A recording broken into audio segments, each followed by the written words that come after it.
हरे कृष्णा। सभी भक्तों का पुनः स्वागत है आज के श्रीमद् भागवत कथा रूप कार्यक्रम में। और आज हम उद्धव गीता में आगे का अध्ययन करेंगे। उद्धव गीता में भगवान श्री कृष्ण ने उद्धव जी के प्रश्नों का उत्तर दिया, अपने ऐश्वर्यों के बारे में बताया। जिस प्रकार से भगवान श्री कृष्ण ने भगवत गीता में अर्जुन ने जब पूछा कि इस भौतिक जगत में आपके क्या ऐश्वर्य हैं, मुझे बताइए, तो उसी प्रकार से उद्धव जी ने जब पूछा तो भगवान श्री कृष्ण ने बहुत ही सुंदर तरीके से उद्धव जी को अपने ऐश्वर्यों के बारे में बताया। अब हम आगे के प्रश्नों की ओर आगे बढ़ेंगे। श्री उद्धव ने कहा, हे पंकज नेत्र, आपने जिस योग पद्धति का वर्णन किया है, मेरे विचार में सबके लिए उसका पालन कर पाना संभव नहीं है।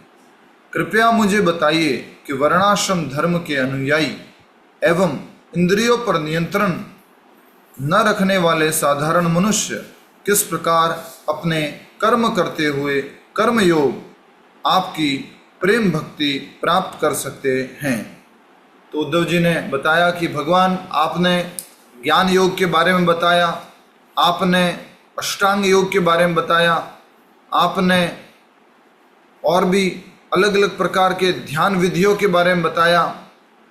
अब कृपया करके कर्म योग के बारे में बताइए। जैसे भगवत गीता में भगवान श्री कृष्ण ने कर्म योग, ज्ञान योग, अष्टांग योग और भक्ति योग बताया है, उसी प्रकार से उद्धव जी ने यहाँ पर प्रश्न पूछा, सीधा सीधा प्रश्न पूछा है कि किस प्रकार अपने कर्म करते हुए आपकी प्रेम भक्ति प्राप्त कर सकते हैं।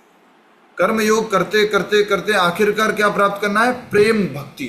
हमारे जीवन का, मनुष्य जीवन का जो उद्देश्य है वो है भगवान श्री कृष्ण की प्रेमा भक्ति प्राप्त करना, मोक्ष प्राप्त करना, बार बार जन्म मृत्यु के चक्र से मुक्त होना। ये उसी जो हमारा उद्देश्य है उसका एक बाय प्रोडक्ट है, उसका एक सहायक फल है। मोक्ष मिलना बहुत आसान है। जो भगवान के शुद्ध भक्त होते हैं उनके लिए कहा जाता है कि मुक्ति उनके दरवाजे पे खड़ी रहती है। मुक्ति मुक्तिलांजलिर, मुक्ति उनके दरवाजे पे खड़ी रहती है और वो कहती है कि कृपया करके मुझे स्वीकार करो। तो शुद्ध भक्त क्यों इस तरह से महत्वपूर्ण बताए गए? क्योंकि वो भगवान की प्रेम भक्ति में संलग्न रहते हैं। तो प्रेम भक्ति हाईएस्ट है। अब कर्म योग के माध्यम से, कर्म योग का अभ्यास करते करते कैसे प्रेम भक्ति प्राप्त करें, ये प्रश्न पूछा है उद्धव जी ने। आपने युगों पूर्व अपने हंसा अवतार में ब्रह्मा जी को ज्ञान दिया था, जो हमने भी एक अध्याय पहले पढ़ा कि आपने हंस अवतार को ज्ञान दिया। हंस अवतार ने ब्रह्मा जी को ज्ञान दिया, आप हंस अवतार के रूप में आए। उन बातों को लंबा समय बीत चुका है और आपके द्वारा दिया गया वह ज्ञान भी प्राय लुप्त हो चुका है। तो भगवत गीता में भी अर्जुन जो है वो भगवान श्री कृष्ण से इसी तरह की बात कहते हैं कि आपने युगों पूर्व ये ज्ञान दिया था। किसको? सूर्यदेव को। किसको? सूर्यदेव। क्या नाम उनका? विवस्वान। तो आपने युगों पूर्व विवस्वान को ज्ञान दिया था। आप और हम तो एक उम्र के हैं, मैं कैसे समझूं कि आपने उनको ज्ञान दिया था? तो उसी तरह से उद्धव जी भागवत के अंदर प्रश्न पूछ रहे हैं कि आपने कहा कि मैंने हंस अवतार में ब्रह्मा जी को ज्ञान दिया। अब वो युगों पूर्व की बात है, मैं कैसे समझूं कि आपने उस हंस भगवान के रूप में ब्रह्मा जी को ज्ञान दिया था और वो समय के साथ क्या हो गया है? लुप्त हो गया है। तो ये उद्धव जी कह रहे लुप्त हो चुका है। तो भगवान कृष्ण से उद्धव जी बहुत सुंदर प्रश्न पूछ रहे। एक और बात, हे भगवान, केवल आप ही धर्म की स्थापना कर सकते हैं। धर्म की स्थापना और कोई नहीं कर सकता। कौन कर सकता है? मात्र भगवान। उद्धव जी कह रहे हैं इस पृथ्वी से आपके अप्रकट होने के बाद इस लुप्त हुए ज्ञान को भला कौन पुनः स्थापित करेगा? तो दो महत्वपूर्ण प्रश्न हो गए कि कर्म योग का अभ्यास करते हुए कैसे आपकी प्रेम भक्ति प्राप्त करें, और ये जो आप धर्म की स्थापना करते हो, आप चले जाओगे, आप जाने के बाद में ये जो ज्ञान है, ये धर्म है, वो लुप्त हो जाएगा। तो आपके जाने के बाद भला कौन पुनः स्थापित करेगा? तो भगवान श्री कृष्ण उत्तर दे रहे हैं। भगवान श्री कृष्ण ने कहा, हे उद्धव, सतयुग में केवल एक वर्ण के लोग थे और वह वर्ण था हंस वर्ण। यहां बोला गया सतयुग में 4 वर्णों में से एक वर्ण था। 4 वर्ण कौन कौन से? मैं बोलूं प्रभु जी? हाँ, ब्राह्मण, क्षत्रिय, वैश्य और शूद्र। ब्राह्मण, क्षत्रिय, वैश्य और शूद्र। तो यहां पर कहा गया कि हंस वर्ण था। हंस वर्ण से क्या अर्थ है? जो लोग हंस के जैसे थे। हंस के जैसे कैसे? कि हंस क्या करता है, दूध अगर दे दोगे उसको आप, तो वो क्या करेगा, उसमें से दूध अलग हो जाएगा, पानी अलग हो जाएगा। तो उसी तरह से सतयुग में लगभग सब लोग ऐसे थे जो सत्य को जानने वाले थे, झूठ अलग हो जाता था, तो इसलिए कहा गया हंस वर्ण के थे।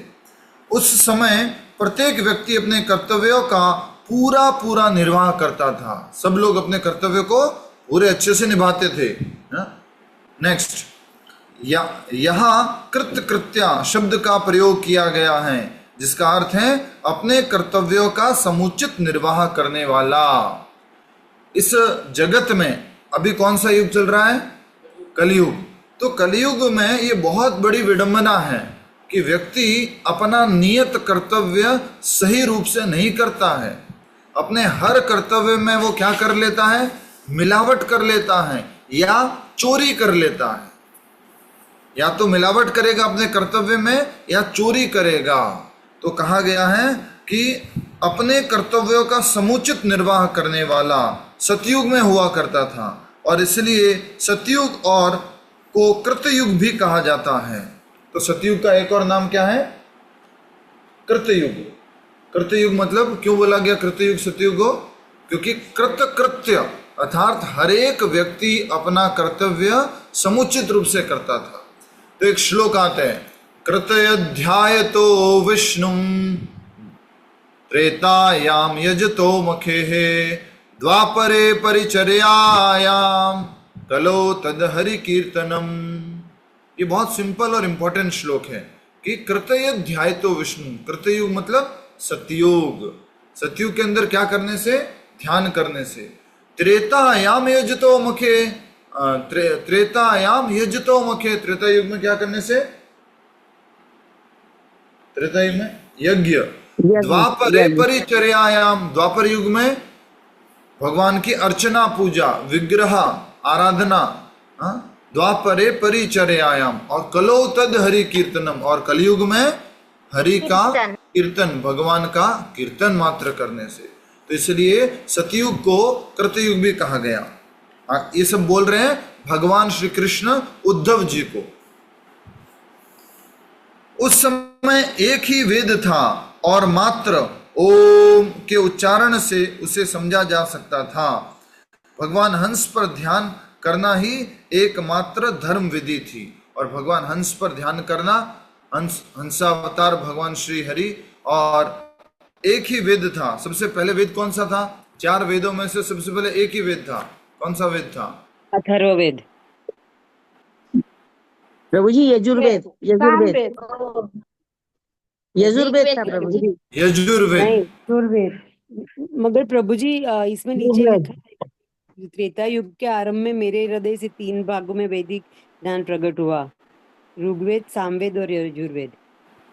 देखिए, हम समझेंगे क्या लिखा हुआ है कि एक ही वेद था। 4 वेदों को, एक वेद को 4 भागों में बांटा गया, और ओम का उच्चारण। अब आगे देखिए, त्रेता युग के आरंभ में मेरे हृदय से 3 भागों में वैदिक ज्ञान प्रकट हुआ, ऋक, साम और यजुर। ऋक, साम और यजुर। तो कौन सा वेद बच गया? अथर्ववेद। अथर्ववेद। ठीक है, तो एक वेद से 4 वेद बने। हमने शुरुआत में भी पढ़ा था, जल्दी से ढूंढो, भागवत में शुरुआत में लिखा हुआ है। इस शुरुआत में एक वेद था और वेद व्यास जी ने उसको 4 वेदों में विभाजित किया। कौन सा वेद था बताइए?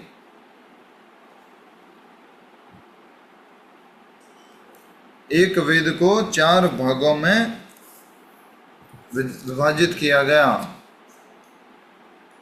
प्रभु जी इस हिसाब से तो अथर्ववेद हुआ। देखिए लिखा हुआ है, व्यास देव ने ऋग्वेद पैल ऋषि को सौंपा, सामवेद जैमिनी ऋषि को, यजुर्वेद वैशंपायन को और अथर्ववेद अंगिरा ऋषि को। इस प्रकार से वेद व्यास जी ने अलग अलग वेद अलग अलग ऋषियों को दिए। और आदि में सबसे पहले कौन सा वेद था? एक वेद को 4 भागों में विभाजित कर दिया। कौन सा वेद था वो? प्रभु जी हमें तो यजुर्वेद ही पता है, यजुर्वेद ही था प्रभु जी। यजुर्वेद, सबसे पहला वेद यजुर्वेद, और यजुर्वेद को इस प्रकार से विभाजित किया।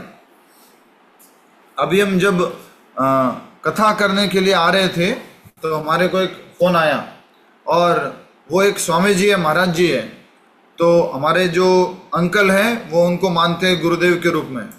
तो चर्चा हो रही थी, वेदों में ये कहा गया है, कृष्ण ने ये कहा है, ये सब चर्चा हो रही थी फोन पे। आज उनका फोन मात्र इसलिए आया कि उन्होंने मुझे कहा कि आप जो कह रहे थे वो सही कह रहे थे।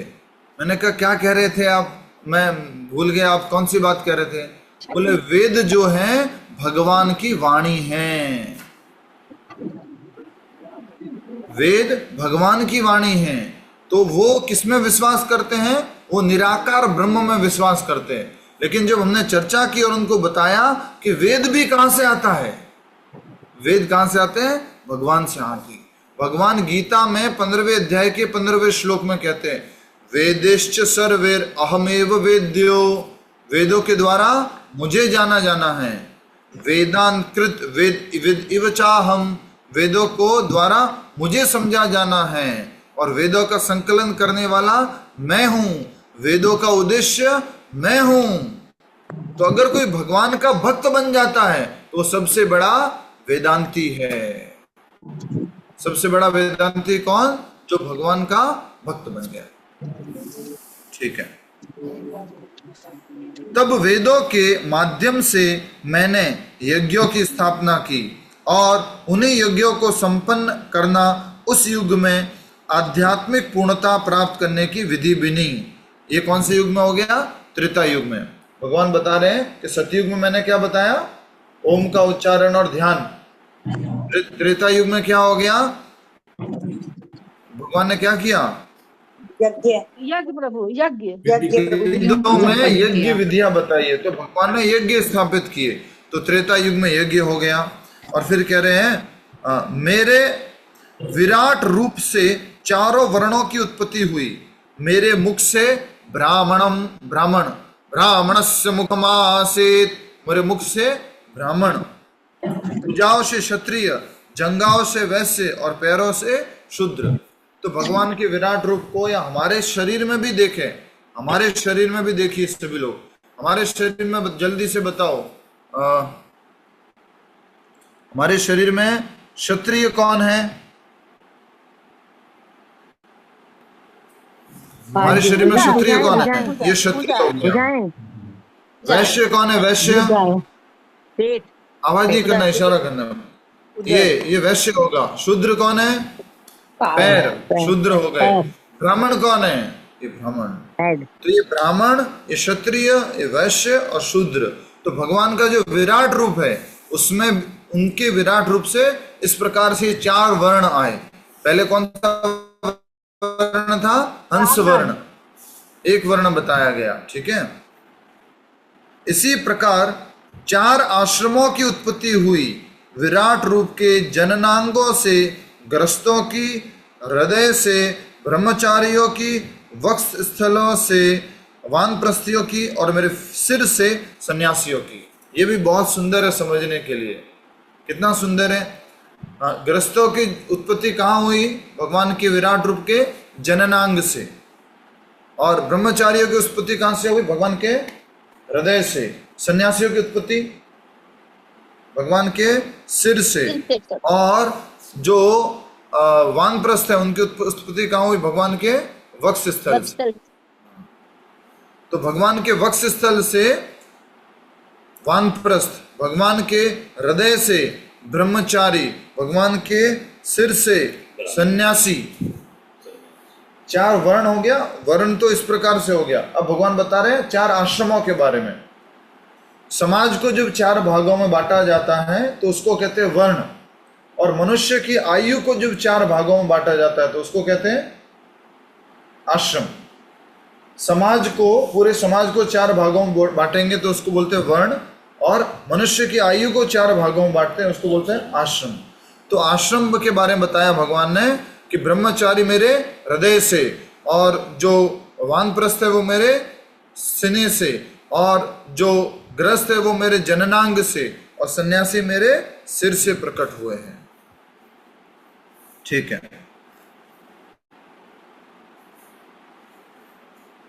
जन्म के समय अपने उत्कृष्ट अथवा निकृष्ट स्वभाव के अनुसार जीवात्मा किसी विशेष विशिष्ट वर्ण और आश्रम में स्थित होता है। जन्म के समय अपने उत्कृष्ट एवं निकृष्ट स्वभाव के अनुसार, तो जन्म से नहीं बोला भगवान ने कि जन्म से क्या है, ब्राह्मण है, जन्म से वैश्य है, नहीं। जन्म के समय अपने उत्कृष्ट या निकृष्ट स्वभाव के अनुसार उनको जो है ब्राह्मण या क्षत्रिय या वैश्य या शूद्र माना गया। गीता में भी भगवान ने बोला है कि मैं 4 वर्णों का उत्पत्ति करने वाला हूं। कौन सा श्लोक है? 4 अध्याय का हरे कृष्ण 4 अध्याय का 13वां श्लोक। चातुर्वर्णमया सृष्टम गुणकर्म विभागशः तस्याम कर्तारमपि माम। भगवान कहते हैं कि इन सबको बनाने वाला मैं हूं, 4 वर्णों को, ब्राह्मण क्षत्रिय वैश्य शूद्र। पर किस आधार पर बनाया भगवान ने? तो भगवान कह रहे हैं चातुर्वर्ण माया सृष्टम गुण कर्म विभागशः। भगवान कह रहे गुण और कर्म के अनुसार। तो कौन से गुण? प्रभु जी सतोगुण गुण रजोगुण की बात आ रही है तो वहां भगवान कहते हैं सत्व गुण, रजोगुण और तमोगुण। अधिक मात्रा में अगर सत्व गुण है तो वो क्या हो गया? ब्राह्मण। अधिक मात्रा में अगर रजोगुण है तो वो क्या हो गया? क्षत्रिय। और थोड़ा उसमें तमोगुण भी होता है, और थोड़ा अधिक मात्रा में उसमें रजोगुण और थोड़ा अधिक मात्रा में उसके अंदर तमोगुण है तो वो क्या बन जाता है? वैश्य। और बहुत अधिक मात्रा में तमोगुण है तो वो हो जाता है शूद्र। तो ये गुणों के आधार पर है। और क्या कह रहे हैं? मया सिस्टम, मैंने इसकी संरचना की है। गुण कर्म, गुण और कर्म, काम क्या करते हैं? ब्राह्मण हो गए लेकिन ब्राह्मण होकर के ब्राह्मण का कार्य नहीं करते हैं। प्रभुपाद जी उदाहरण देते हैं। प्रभुपाद जी कहते हैं अब पंडित जी गीता बताइए पंडित जी। प्रभुपाद जी बोलते हैं ये ब्राह्मण का काम नहीं है।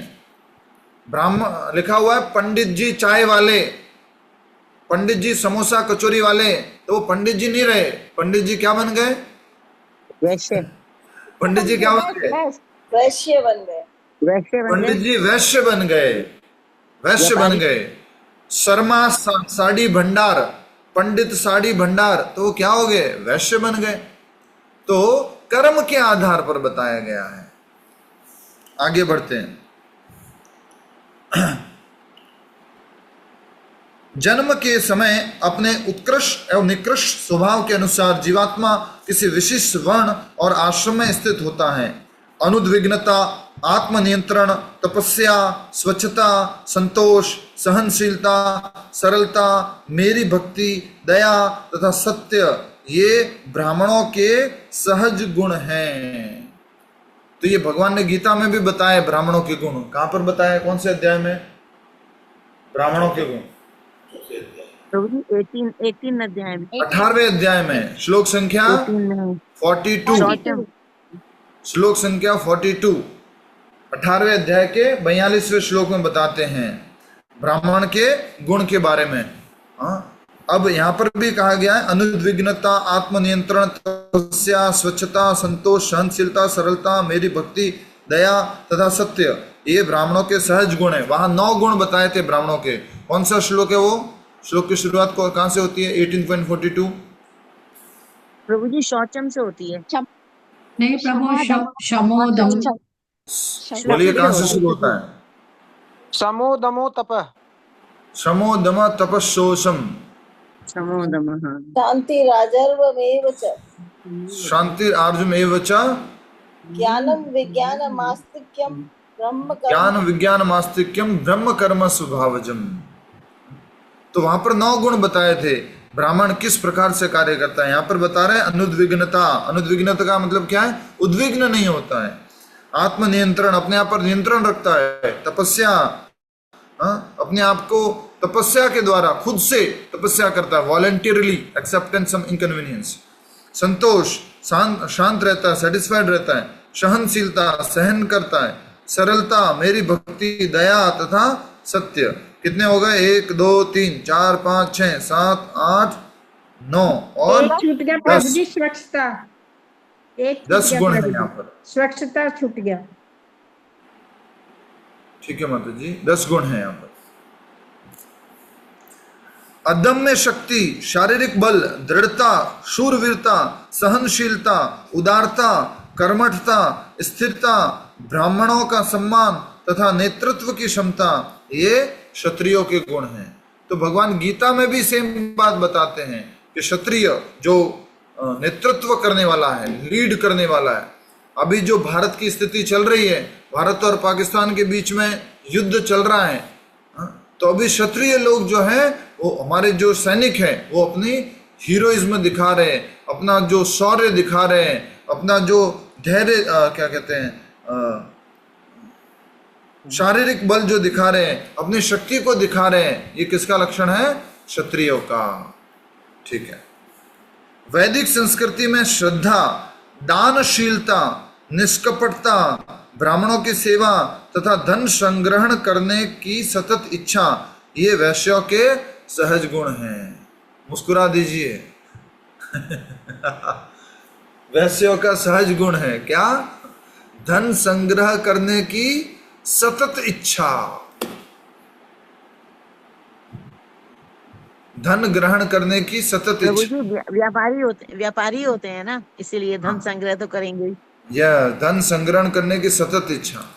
तो एक छोटी सी कहानी आती है। एक बहुत बड़े व्यापारी थे, उनकी दुकान थी और उनके 4 बेटे थे। अब वो बीमार पड़ गए, डेली ऑफिस दुकान जाते थे, सब बच्चे भी जाते थे, वो भी जाते थे। अब बीमार हो गए, अब थोड़ा ज़्यादा बीमारी बढ़ गई और ऐसा लगने लग गया कि कभी भी शरीर छोड़ सकते हैं। तो जो चारों के चारों लड़के थे, वो उनकी सेवा में आ गए। तो जो व्यापारी जो हैं, वो जिनकी ये स्थिति हो गई है, वो सबसे बड़े बेटे को आवाज़ लगाते हैं, अरे बड़े बेटे इधर आओ। बड़ा बेटा दौड़ कर के आता है, जी पिताजी क्या क्या सेवा कर सकता हूँ। तो पिताजी बोलते हैं, अच्छा तुम दुकान पे नहीं, इधर हो मेरी सेवा में। बोले हाँ, मैं आपकी सेवा में हूँ। ठीक है। फिर दूसरे बेटे को आवाज़ लगाते हैं, अरे बेटे तुम इधर आओ। दूसरा बेटा आता है और उसके बाद में वो जो है वो बोलता है, पिताजी क्या सेवा कर सकता हूँ। तो पिताजी बोलते हैं, अच्छा तुम इधर हो, अच्छा ठीक है ठीक है। फिर तीसरे बेटे को आवाज़ लगाते हैं, अरे बेटे तुम इधर आओ। तीसरा बेटा आता है, जी पिताजी क्या सेवा कर सकता हूँ। अच्छा तुम भी इधर हो, अच्छा ठीक है। फिर चौथे बेटे को आवाज़ लगाते हैं, अरे बेटे तुम इधर आओ। और चौथा बेटा आ जाता है, उसके बाद बोलता है, जी पिताजी क्या सेवा कर सकता हूँ। तो पिताजी क्या बोलते हैं, थोड़ा सा लैंग्वेज अलग उपयोग होती है, थोड़ा सा शब्द वो बस ऐसे ब्रज की भाषा वाला गाली समझिए। बोलते हैं कि सालो तुम चारों के चारों यहाँ पर हो, तो दुकान पे कौन है। ये किसका इच्छा होता है? व्यापारी का। धन संग्रह करने की सतत इच्छा लिखा हुआ है, भागवत में लिखा हुआ है। और उसमें क्या होता है? श्रद्धा, वैदिक संस्कृति में दानशीलता, निष्कपटता, ब्राह्मणों की सेवा, धन संग्रह करने की सतत इच्छा, ये वैश्यों के सहज गुण हैं। यद्यपि वैश्य चाहे कितनी भी धन संपत्ति प्राप्त क्यों न कर ले, वे संतुष्ट नहीं होते। वैश्य चाहे कितनी भी धन संपत्ति प्राप्त कर ले, वे संतुष्ट नहीं होते। परंतु फिर भी वेदों में श्रद्धा के कारण वे अपनी उस धन संपत्ति का दान करते हैं। हरि बोल। दान का लक्षण कहां से सीखा? शास्त्रों में श्रद्धा रखने के कारण। अच्छा, वैश्य शास्त्रों में श्रद्धा क्यों रखता है? वैदिक संस्कृति में श्रद्धा क्यों रखता है? बताओ। दान से पैसा आएगा प्रभु। हाँ, बोले थोड़ा पूजा करेंगे, थोड़ा लक्ष्मी जी की सेवा करेंगे, थोड़ा कुछ करेंगे तो पैसा आएगा। और फिर क्या करते हैं? दान भी करता है। तो वैश्य दान करता है क्योंकि शास्त्रों में लिखा हुआ है दान करने से अपना पाप मुक्त हो जाते हैं। जो कर्म किया है उसमें कुछ थोड़ा बहुत हमने ऊपर नीचे किया तो बोले उससे मुक्त हो जाते हैं, इसलिए दान करते हैं। उन्हें विश्वास होता है कि इस जन्म में दिया गया दान उन्हें अगले जन्म में प्राप्त हो जाएगा। लिखा हुआ देखिए, इस जन्म में दिया गया दान अगले जन्म में प्राप्त हो जाएगा। प्रभु जी वो पुण्य कमाते हैं ना। हाँ, मतलब कहने का अर्थ है कि उनकी इच्छा है कि और प्राप्त हो, और प्राप्त हो। इस जन्म का तो हिसाब कर लिया, अब अगले जन्म का भी हिसाब कर लें। ये तो व्यापारी को विश्वास है प्रभु जी, विश्वास है, पूरा विश्वास है। ये उसी को शास्त्रों की बात पर प्रभु जी। विश्वास है व्यापारी को कि हाँ। अगर दान देगा तो मुझे डबल मिलेगा, होना अगले कुछ जन्म में नहीं है। मिलेगा। प्रभु जी शास्त्रों में तो कहा गया जो बोएगा वही काटेगा, तो वो इसलिए बोते हैं कि काटने को मिल जाए आगे। यस, हरि बोल। इसमें भी हिसाब लगा रहा है प्रभु जी व्यापारी। जैसा बोओगे वैसा पाओगे, तो बोले इतना बो रहा है, ऐसा बो रहा है। क्या कह रहे हो ओम प्रकाश जी? इसमें भी व्यापारी अपना हिसाब लगा रहा है, अगले जन्म में डबल मिल जाएगा। हाँ, व्यापारी अपना हिसाब लगा रहा है कि अगले जन्म में कैसे मैं अपना ठीक करूं। नहीं, ऐसा नहीं होता। निष्कपट भाव से ब्राह्मणों, गायों, देवताओं तथा अन्य लोगों की सेवा और इस सेवा से जो कुछ भी प्राप्त हो उसमें संतुष्ट रहना, ये शूद्रों का सहज गुण है। तीनों ऊपर के वर्णों की सेवा करना, ब्राह्मण, क्षत्रिय, वैश्य, इनकी सेवा करना, इसमें जो कुछ मिल जाए उससे क्या रहना? संतुष्ट रहना। ये देखने को बड़े अच्छा मिलता था। आजकल तो मालूम, आजकल नहीं मिलता है, पहले मिलता था। उसको कोई भी दक्षिणा दे दिया, कुछ भी पैसा दे दिया, उससे संतुष्ट रहता था वो। गांवों में ना, गांव में जो शूद्र होता है वो रोटी मांगने आता है, रोटी दे दो जी, रोटी दे दो। बाहर थोड़ा घर के दूर खड़ा रह के रोटी मांगता है, तो जितना दे दिया वो लेके जाता है। कुछ उसको पैसे दे दिए, उतना दे दो, वो संतुष्ट रहता है। नेक्स्ट, अस्वच्छता, कपट, चोरी चकारी, श्रद्धाहीनता, अकारण कलह, काम, क्रोध और लालसा, ये उन लोगों का स्वभाव होता है जो अत्यंत निम्न होने के कारण वर्णाश्रम से बाहर होते हैं। अब ये गुण पढ़ के तो क्या लग रहा है हमारे को? ये गुण पढ़ के हमें क्या लग रहा है? प्रभु जी हम ही हैं, हम ही लोग हैं उसी गुण के। ये हमारे बारे में लिख दिया और हमें तो 4 वर्णों से बाहर कर दिया, 5वां वर्ण हो गया। क्या बोल रहे हैं? प्रभु जी अस्वच्छता, कपट, चोरी चकारी, श्रद्धाहीनता, अकारण कलह, काम, क्रोध और लालसा, ये उन लोगों का स्वभाव होता है जो अत्यंत निम्न होने के कारण वर्णाश्रम से बाहर होते हैं। ये और नीचे हो गए, शूद्र से भी नीचे हो गए। तो कलयुग में तो लोग कैसे हो रहे हैं? ऐसे ही होते जा रहे हैं। तो वो 5th कैटेगरी होगी, 5वीं कैटेगरी। नेक्स्ट, अहिंसा, सत्य, ईमानदारी, दूसरों के सुख एवं हित के कार्य करना और काम, क्रोध एवं लोभ जैसे दुर्गुणों से मुक्ति, समाज के प्रत्येक सदस्य को इन गुणों का विकास करने का प्रयास करना चाहिए। अब समाज के प्रत्येक व्यक्ति को, हर एक व्यक्ति को ये प्रयास करना चाहिए।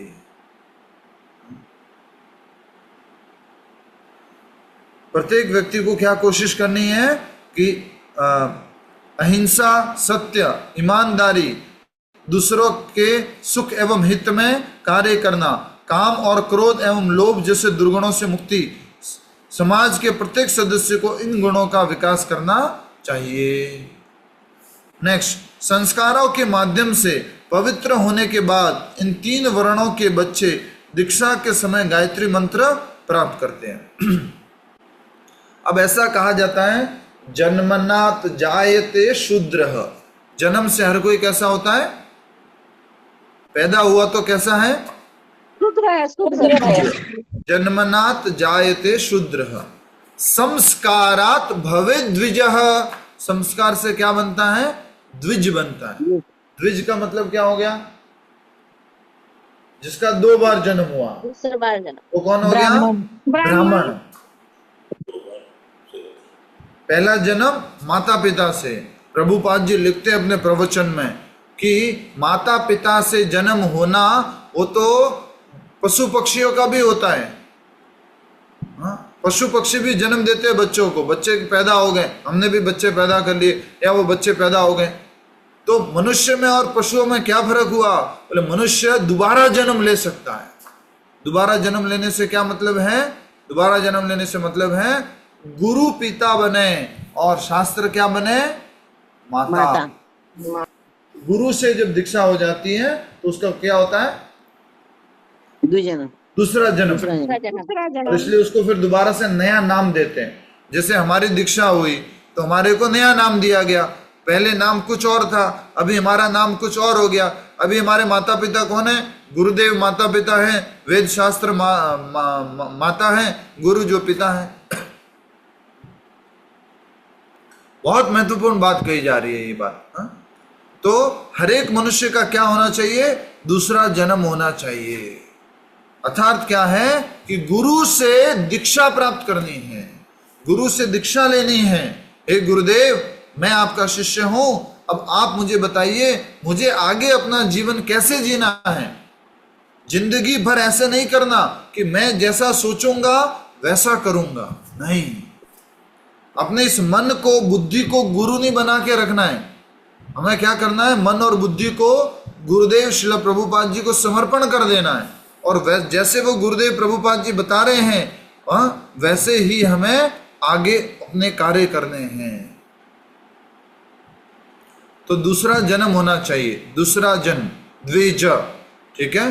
तो जन्मनात् जायते शूद्र संस्कारात् भवेत् द्विजः वेद पाठाति इति विप्र। और जो वेदाध्ययन करने लग गया वो क्या बन गया, विप्र।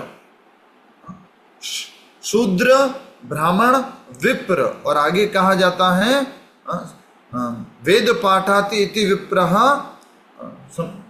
जन्मनात् जायते शूद्र संस्कारात् भवेत् द्विज वेद पाठाति इति विप्रः।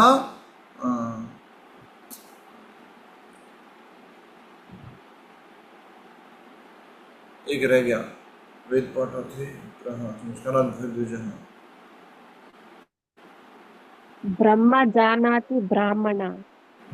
नहीं, देखो करके बताओ,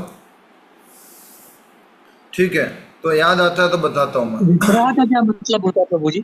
हाँ, विप्रह का क्या मतलब होता है? विप्रह बहुत लर्नेड, शास्त्रों में अध्ययन किया हुआ ब्राह्मण है और साथ में अध्ययन किया हुआ साथ। वेद पाठाति इति विप्रह।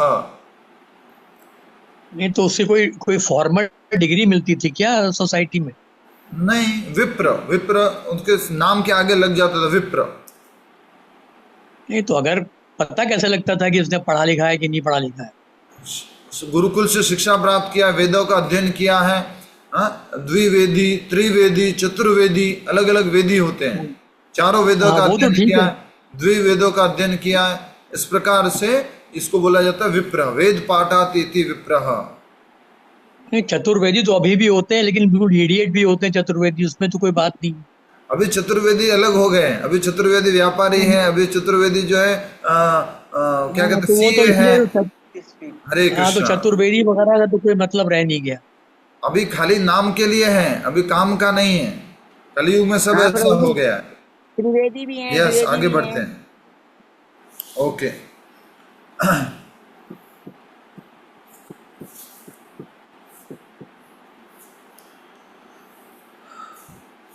तो संस्कारों के माध्यम से पवित्र होने के बाद पहले 3 वर्णों के बच्चे दीक्षा के समय गायत्री मंत्र प्राप्त करते हैं।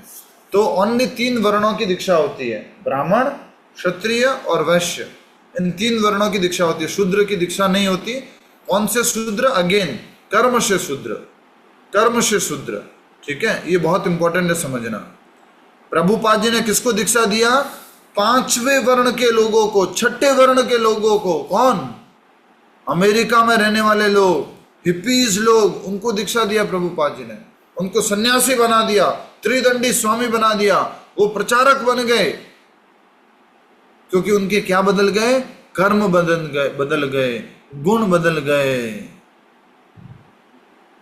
इसलिए बहुत इंपॉर्टेंट है कि हम धीरे धीरे क्या करें? अपने गुणों को बदलें, द्विज बने। द्विज मतलब दोबारा जन्मा। गुरुदेव से दीक्षा लेनी है, प्रभुपाद जी से दीक्षा लेनी है और अपने जीवन को अब आगे बढ़ाना है। जीवन भर अपने इस दिमाग को गुरु नहीं मानना है, जीवन भर अपने इस दिमाग को गुरु नहीं मानना है, अपनी बुद्धि को गुरु नहीं मानना है, इसको समर्पण कर देना है। अर्जुन ने भी समर्पण किया था। अर्जुन ने पहले क्या सोचा? नहीं, मेरी बुद्धि कहती है, मेरी बुद्धि कहती है कि मैं युद्ध छोड़ दूं और युद्ध छोड़ करके जंगल चला जाऊं, भीख मांग लूंगा, खा लूंगा, युद्ध नहीं करूंगा। फिर उसने क्या किया? मुझे समझ में नहीं आ रहा है मेरे लिए क्या अच्छा है, श्रेयस्कर क्या है, मुझे समझ में नहीं आ रहा है।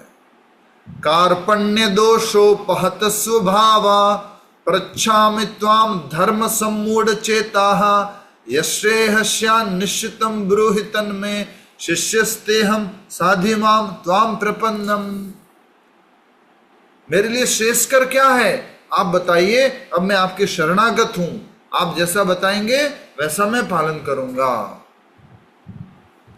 ठीक है। सब तब से द्विज जिसका दूसरा जन्म हुआ है माना जाता है, उस समय उन्हें गुरुकुल में गुरु के आश्रय में रहते हुए आत्म नियंत्रण सीखना और वेदा अध्ययन करना चाहिए। ब्राह्मण बालकों को 12 वर्ष की अवस्था में दीक्षा, ब्राह्मण बालक 12 वर्ष की अवस्था में दीक्षा ले सकते हैं, जबकि क्षत्रिय और वैश्य बालक इससे थोड़ी अधिक अवस्था में भी दीक्षा ले सकते हैं। ब्रह्मचारियों को मृग छाल के वस्त्र तथा मूंज की बनी मेखला पहननी चाहिए। ब्रह्मचारी को अपने बालों को जटा बनाकर हाथ में दंड और कमंडलू रखना चाहिए। जनेऊ धारण करके तथा अपने कंठ में अक्ष मोतियों की माला पहनकर ब्रह्मचारी को अपने हाथ में कुश घास रखनी चाहिए। भोजन तथा स्नान करते समय उसे शांत रहना चाहिए और अपने नाखून और बाल नहीं काटने चाहिए। ठीक है, अल उस थोड़ा अभ्यास की बात है और समझेंगे इसको। व्यक्ति को चाहिए कि वह अधिकृत आचार्य को मुझसे अभिन्न समझे। अधिकृत आचार्य मतलब जो हमारे लिए नियुक्त किए गए आचार्य, जो गुरुवर हैं, उसको मुझसे अभिन्न समझे। गुरु किसके बराबर हो गया? भगवान के बराबर हो गया, गुरु भगवान। ठीक है, इसलिए कभी उसका अपमान न करें। प्रतिदिन प्रातः तथा संध्या समय ब्रह्मचारी को भिक्षा मांगकर गुरु को देनी चाहिए और गुरु उसे खाने के लिए दें, जो दें उसमें संतुष्ट रहना चाहिए। उसे चाहिए कि वह सदैव स्वयं को अपने गुरु का दास समझे। जब गुरुदेव चले तो शिष्य को उनके पीछे चलना चाहिए और जब वे लेट जाए तो उनके निकट ही लेटना चाहिए। जब गुरु बैठे हो तो उस समय शिष्य को हाथ जोड़ निकट खड़े रहकर उनकी आज्ञा की प्रतीक्षा करनी चाहिए। ये सब किन प्रश्नों का उत्तर चल रहा है? किन प्रश्नों का उत्तर चल रहा है? कर्म का प्रभु जी। कर्म योग के माध्यम से कैसे प्रेमा भक्ति तक पहुंच सकते हैं? तो भगवान कैसे उत्तर दे रहे हैं? वर्ण, ब्राह्मण का कर्म ये, क्षत्रिय का कर्म ये, वैश्य का कर्म ये, शूद्र का कर्म ये, और धीरे धीरे क्या करना है? इन सबको अपने आप को ऊपर उठाना है। फिर क्या बनना है? द्विज बनना है। द्विज मतलब ब्राह्मण। और फिर बता रहे हैं गुरु स्वीकार करना है, और गुरु स्वीकार करके क्या करना है? उसको गुरु की आज्ञा का पालन करना है। ठीक है।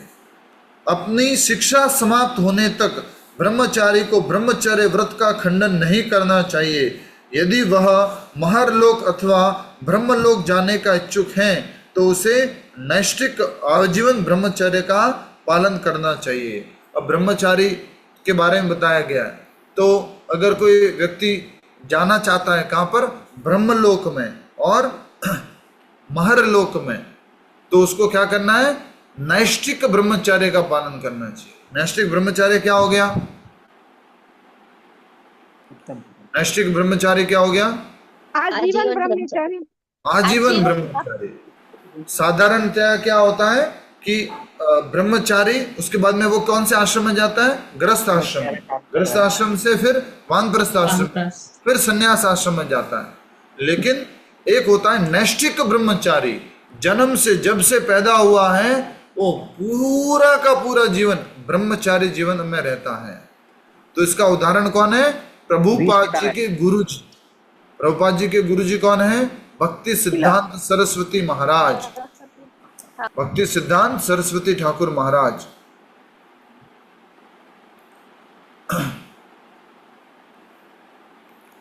तो भक्ति सिद्धांत सरस्वती महाराज नैष्ठिक ब्रह्मचारी है, इसलिए उनको क्या कहा गया? लॉयन गुरु, सिम्हा गुरु। साधारणतया ब्रह्मचारी के बाद गृहस्थ आश्रम, लेकिन जो आजीवन ब्रह्मचारी रहता है उसको बोलते हैं नैष्ठिक ब्रह्मचारी। ठीक है। ब्रह्मचारियों, वानप्रस्थियों तथा सन्यासियों को किसी भी प्रकार से जैसे देखकर, स्पर्श करके, बातें अथवा उपहास करके स्त्रियों का संग नहीं करना चाहिए। ये स्ट्रॉन्ग नियम जो बताए गए शास्त्रों में। ब्रह्मचारी और वानप्रस्थी और सन्यासी, उसके लिए कहा गया है कि जैसे देखकर, स्पर्श करके, बातें अथवा उपहास करके स्त्रियों का संग नहीं करना चाहिए। इसके अतिरिक्त उन्हें संभोग में रत किसी भी मनुष्य अथवा पशु के पास नहीं होना चाहिए प्रभु जी, नहीं ना आना चाहिए इसमें। इसके अतिरिक्त उन्हें संभोग में रत किसी भी मनुष्य अथवा पशु के पास नहीं जाना चाहिए। नहीं कर दीजिए इसमें। अपनी शिक्षा समाप्त करने के बाद यदि कोई ब्रह्मचारी विवाह करना चाहता है तो उसे सर्वप्रथम अपने गुरु को समुचित गुरु दक्षिणा देनी चाहिए। तत्पश्चात बाल कटवाने एवं स्नान करने के पश्चात उसे स्वच्छ वस्त्र पहनने चाहिए और अपने गुरुदेव की अनुमति लेकर घर लौट जाना चाहिए। तो अगर कोई ब्रह्मचारी गृहस्थ आश्रम में जाना चाहता है तो उसके लिए क्या करना है?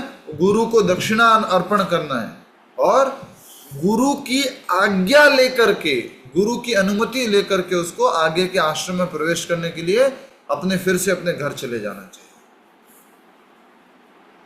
ठीक है। गुरु की अनुमति लेकर घर लौट जाना चाहिए। ऐसे लोग जो 24 घंटे भगवान की सेवा में रत नहीं हैं, अर्थात भगवान के शुद्ध भक्त नहीं हैं। सिंपल, यहाँ पे क्या बोला है? जो 24 घंटे भगवान की सेवा में रत नहीं है, मतलब वो क्या नहीं है? शुद्ध भक्त नहीं, शुद्ध भक्त नहीं, शुद्ध भक्त। ब्राह्मण तो अपना कार्य करेगा विधि विधान से। शुद्ध भक्त, pure devotee, 24 hours. Prabhupada ji से किसी ने पूछा, स्वामी जी आप कितना समय कृष्ण को याद करते हैं? आप कितना समय कृष्ण को स्मरण करते हैं? तो प्रभुपाद जी क्या बोलते हैं? मुझे ऐसा कोई समय याद नहीं जब मैं कृष्ण को भूल गया। हमारी हालत कैसी है? 16 माला किया, चलो ठीक, उसके बाद में ये करना, वो करना, ऐसे करना, वैसे करना है। ये प्रभुपाद जी की बहुत बड़ी कृपा है। क्या कृपा है?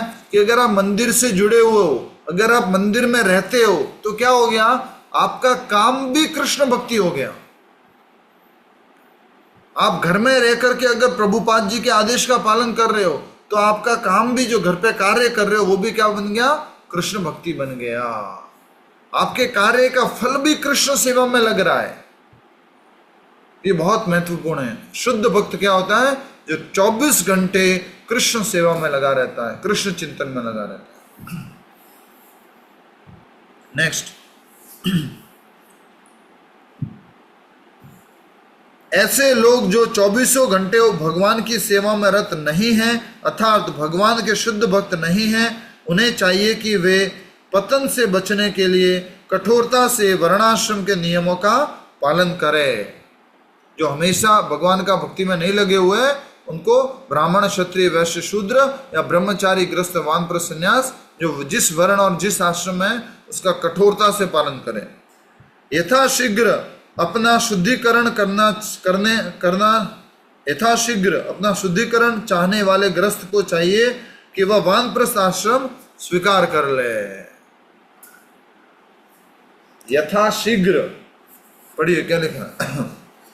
यथाशीघ्र अपना शुद्धिकरण चाहने वाले गृहस्थ को चाहिए कि वह वानप्रस्थ आश्रम स्वीकार कर ले। वानप्रस्थ आश्रम में क्या होता है कि व्यक्ति जो है अपनी पत्नी के साथ अलग अलग तीर्थ स्थानों के भ्रमण में, सत्संग में, प्रवचन में निकल जाता है। घर का जो व्यापार है और जो घर का जो सुरक्षा है, घर में जो नीति चल रही है, वो उससे धीरे धीरे अपने को क्या करता है, बाहर निकालता है, धीरे धीरे बाहर निकालता है। साधारण भाषा में बात करें तो ब्रह्मचारी कुछ इकट्ठा नहीं किया, ठीक है, तो उसके बाद किसमें घुस गया, गृहस्थ में। गृहस्थ में क्या किया, मेरा मेरा मेरा और मेरे करना, और चाहिए और चाहिए और चाहिए। फिर कौन सा आता है, वानप्रस्थ। वानप्रस्थ में क्या करता है, वो धीरे धीरे कम करना शुरू कर देता है, धीरे धीरे कम करना शुरू कर देता है। अभी इकट्ठा किया था, अभी बांट दो, अब बांटना शुरू कर दो। अब लास्ट में क्या आता है, सन्यास, अर्थात सन्यास तक पहुंचते पहुंचते वो पूरी तरह से सबसे मुक्त हो जाता है, सारी जिम्मेदारियों से मुक्त हो गया। प्रभुपाद जी बताते हैं कि इस कलयुग में सन्यास हर कोई नहीं ले सकता, और कलयुग में सन्यास लेना इतना अभ्यास करना इतना आसान नहीं है। तो प्रभुपाद जी कहते हैं कि हर कोई व्यक्ति जो कृष्ण भक्ति में रत है और भौतिक कार्यों से आसक्त नहीं है, अपने कर्म के फल को भगवान को अर्पण करता है, वो भी क्या हो गया, सन्यासी। तो हर कोई व्यक्ति सन्यासी हो जाएगा अगर कर्म के फल से क्या नहीं है, आसक्त नहीं है। कौन सन्यासी हो गया, जो अपने कर्म के फल से आसक्त नहीं है, वो हो गया वानप्रस्थ के बाद सन्यासी। वानप्रस्थ आश्रम में क्या करता है, वो धीरे धीरे धीरे धीरे छोड़ता है और अंत तक, वानप्रस्थ के अंत तक वो पूरी तरह से मुक्त हो जाता है। अब पेपर पे साइन करना है कि अब ये करना है, ये प्रॉपर्टी मेरी, वो प्रॉपर्टी मेरी, ये मेरा, वो मोरा, वो अपने बच्चों को सही नैतिक रूप से वो विभाजित कर देता है और अब आगे निकल जाता है।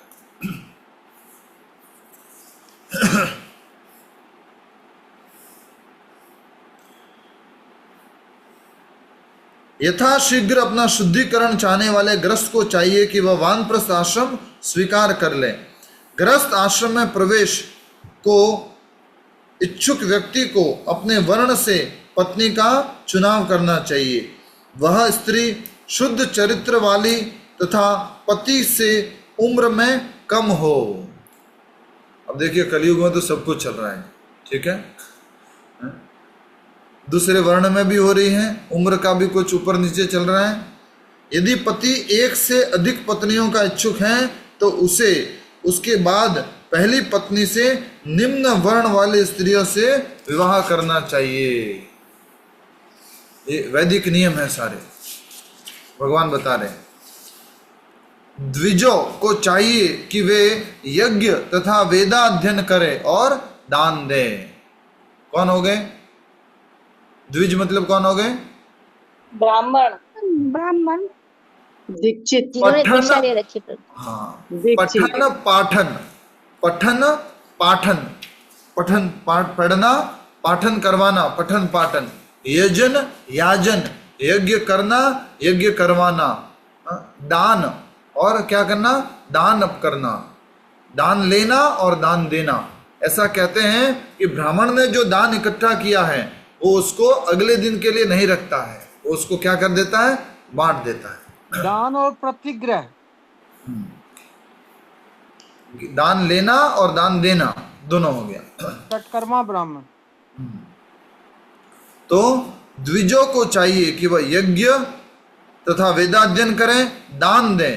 केवल ब्राह्मणों को ही दान लेने, वेदों को सिखाने तथा यज्ञ करने का अधिकार है, परंतु ब्राह्मण को तुच्छ शारीरिक इंद्रिय भोगने का अधिकार नहीं है।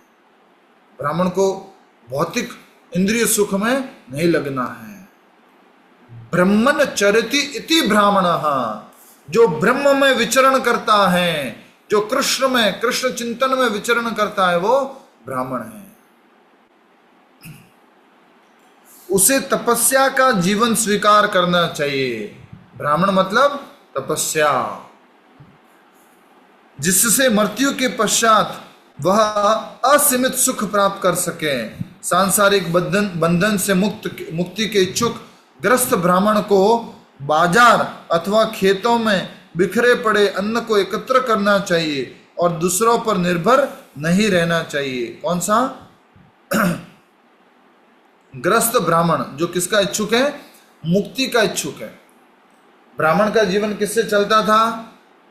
ब्राह्मण का जीवन किससे चलेगा? दान से। क्षत्रिय का जीवन, क्षत्रिय का जीवन किससे चलेगा? प्रभु जी राजा से टैक्स, कर टैक्स। क्षत्रिय का टैक्स, वैश्य का व्यापार से, मुनाफे से, और क्षत्रिय का टैक्स चाकरी से, नौकरी से, नौकरी करके जो उसको मिलेगा उससे उसका जीवन चलेगा। तो कहा जा रहा है? शूद्र, लास्ट वाला शूद्र का जीवन किससे चलेगा? नौकरी करके, चाकरी करके जो उसको मिलता है। ब्राह्मण दान से, क्षत्रिय कर से, वैश्य व्यापार से, और शूद्र इन तीनों के ऊपर निर्भर रहता है और जो काम में उसको जो मिलता है उससे। अभी तो कहा सब जा रहा नौकरी है? करता है। बीच में मत बोलिए क्या बोल रहे हो वापस? अभी तो सब नौकरी करता है। हाँ जी, अभी तो सब लोग नौकरी करते हैं, पर वो तनख्वाह लेते अभी सब लोग नौकरी करते हैं। जब मैं मंदिर ज्वाइन करने के लिए आ रहा था, अपने घर से मंदिर ज्वाइन करने के लिए आ रहा था, मेरा भाई दांतों का डॉक्टर बन गया, डेंटल सर्जन बन गया मेरा भाई। तो मेरी दादी बोलती थी, क्या कहाँ जा रहा है, इतना पढ़ाई किया है, क्या करेगा? हम सब लोग ऐसे थोड़ा ना छोड़ के चले जाएंगे। तो मैंने अपनी दादी को बोला ऐसे कि मेरा छोटा भाई तो शूद्र बन गया है। क्यों शूद्र बन गया? कि वो क्या करता है? दांत ठीक करता है। बोले ब्राह्मण कहाँ रहा? आप तो बोलते हम ब्राह्मण हैं, राजपुरोहित है।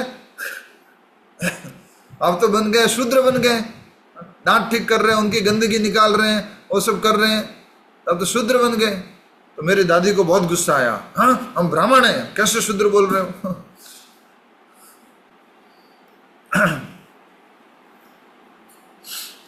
हाँ, नेक्स्ट, ये बहुत इंपॉर्टेंट लाइन है, इसको पढ़ लो एक बार। सांसारिक बंधन से मुक्ति के इच्छुक ग्रस्त ब्राह्मण को बाजार अथवा खेतों में बिखरे पड़े अन्न को एकत्र करना चाहिए। उसका जीवन कैसे चलता है? अन्न जो कहीं मिल जाए, बाजार में मिल जाए या खेतों में मिल जाए, और दूसरों पर निर्भर नहीं रहना चाहिए। उसे बहुत अधिक उदार तथा दानशील होना चाहिए और सदैव अपने अंतःकरण में मेरा चिंतन करना चाहिए। इस प्रकार वह समस्त आसक्तियों से मुक्त होकर अपने घर में रह सकता है और जीवन के अंत में मुक्ति प्राप्त कर सकता है। बहुत इंपॉर्टेंट लिखा है, देखिए।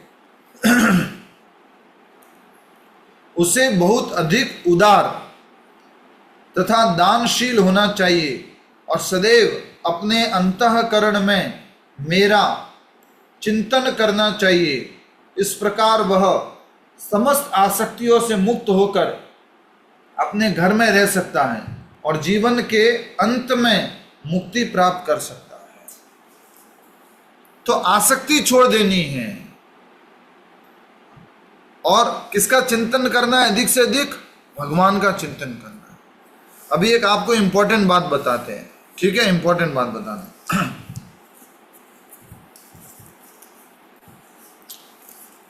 एक महत्वपूर्ण बात देखिए। अभी हमारे पास 24 घंटे हैं, ठीक है, अभी 24 घंटे हैं तो हम कुछ न कुछ थोड़ा रेस्ट कर लेते हैं, थोड़ा सो लेते हैं, थोड़ा भोजन कर लेते हैं, थोड़ा कुछ अपना व्यापार कर लेते हैं, ये सब कार्य अलग अलग करते हैं। अब कोई व्यक्ति अगर ये कहे कि ऑटोमेटिक मेरी आसक्ति कम हो जाएगी, ऑटोमेटिक आसक्ति कम हो सकती है? ऑटोमेटिक आसक्ति कम हो सकती है? नहीं टाइम 24 घंटे हैं, तो आपको क्या करना होगा? पहले शुरुआत में 24 घंटे में से थोड़ा समय अपने लिए निकालना होगा, थोड़ा समय अपने लिए निकाल, नहीं तो 24 घंटे। हमारे साथ में प्रभु जी बैठे हुए हैं, वो खुद भी कहते हैं कभी कभी, हमारे साथ में जो बैठे हुए वो कहते हैं कभी कभी कि सुबह उठते ही 3:30 बजे मैं कोटेक का एप्लीकेशन खोल लेता हूँ, 3:30 बजे 4 बजे, कि क्या स्टॉक मार्केट क्या चल रहा है। अरे भाई, फिर आसक्ति कैसे जाएगी?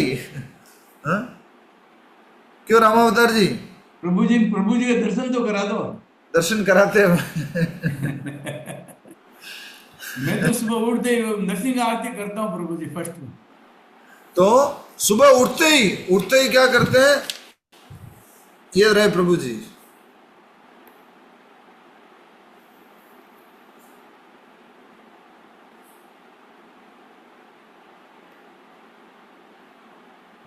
हरे कृष्णा। ये बोलते हैं कि सुबह उठते ही दिमाग उधर जाता है प्रभु जी। हरे कृष्णा हरे कृष्णा हरे कृष्णा हरे कृष्णा प्रभु जी, हरे हाँ प्रभु जी, बोल रहे हैं उनके दर्शन करा दीजिए। हरे कृष्णा।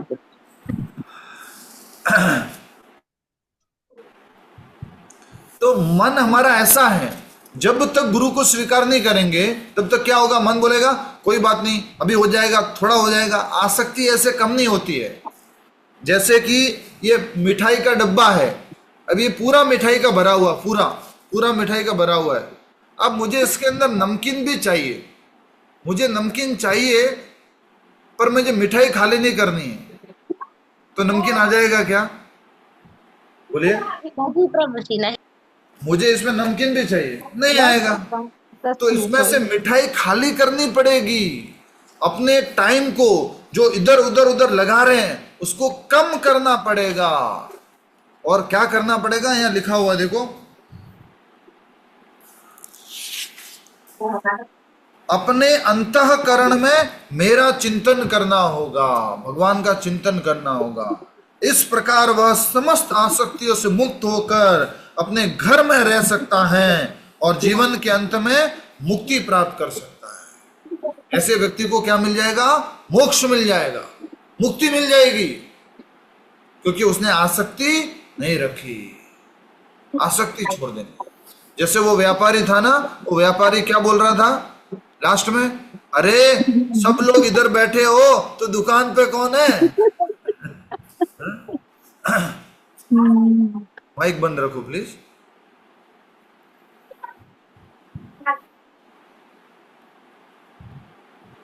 हरे कृष्ण। नेक्स्ट, हे उद्धव, जिस प्रकार एक नौका समुद्र में डूब रहे व्यक्ति को बचा लेती है, मैं दरिद्रता से पीड़ित ब्राह्मणों एवं भक्तों की सहायता करने वालों की शीघ्र रक्षा करता हूं।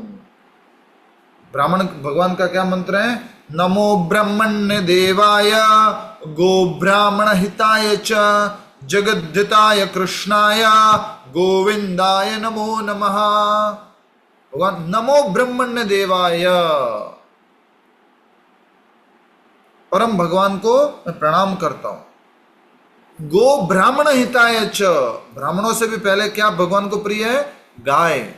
गो ब्राह्मण हिताय च, और ब्राह्मण गो ब्राह्मण हिताय, जगत हिताय, जगत के भी हितकारी हैं।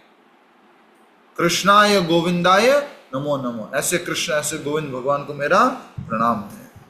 तो यहां पर कहा गया है, हे उद्धव, जिस प्रकार एक नौका समुद्र में डूब रहे व्यक्ति को बचा लेती है। अगर कोई व्यक्ति पानी में डूब रहा है, नाव जाए उसको बाहर निकाल सकती है, बचा सकती है।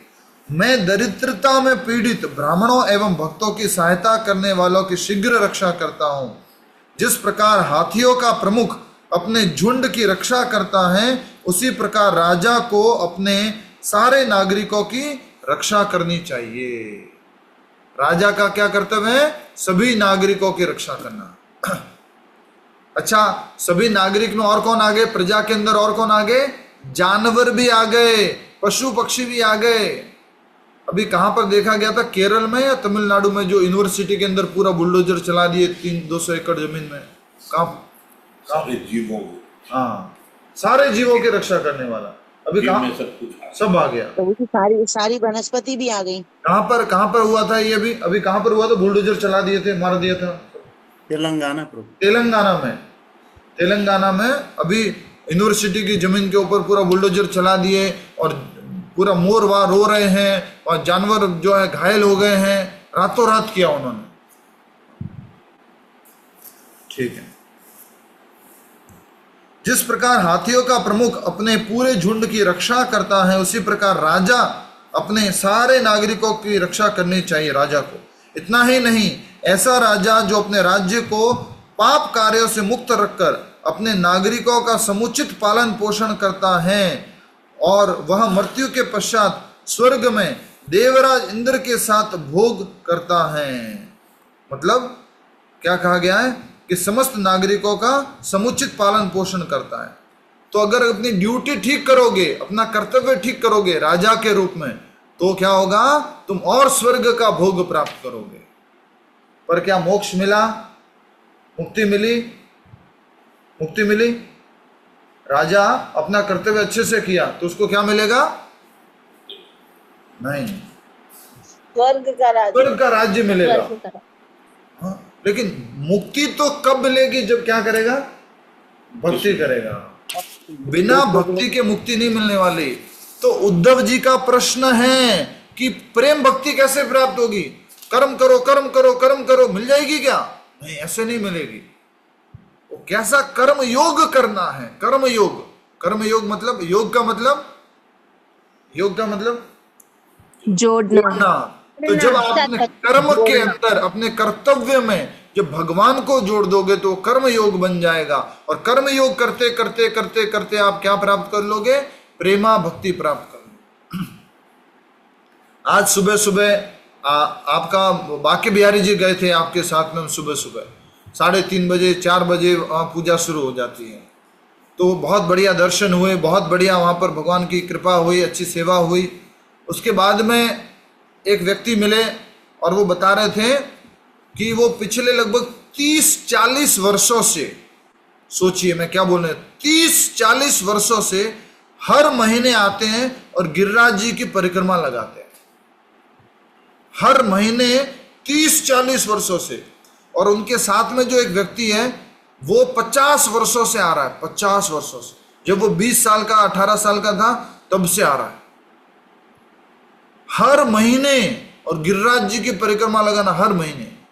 अब उन्होंने क्या कर लिया है? उन्होंने दिल्ली छोड़ दिया, दिल्ली छोड़ दिया, व्यापार छोड़ दिया।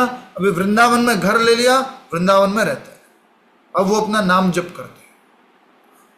अब परमानेंट परिक्रमा हो गई, परमानेंट धामवास हो गया, परमानेंट कीर्तन हो गया, परमानेंट साधुओं की संगति हो गई।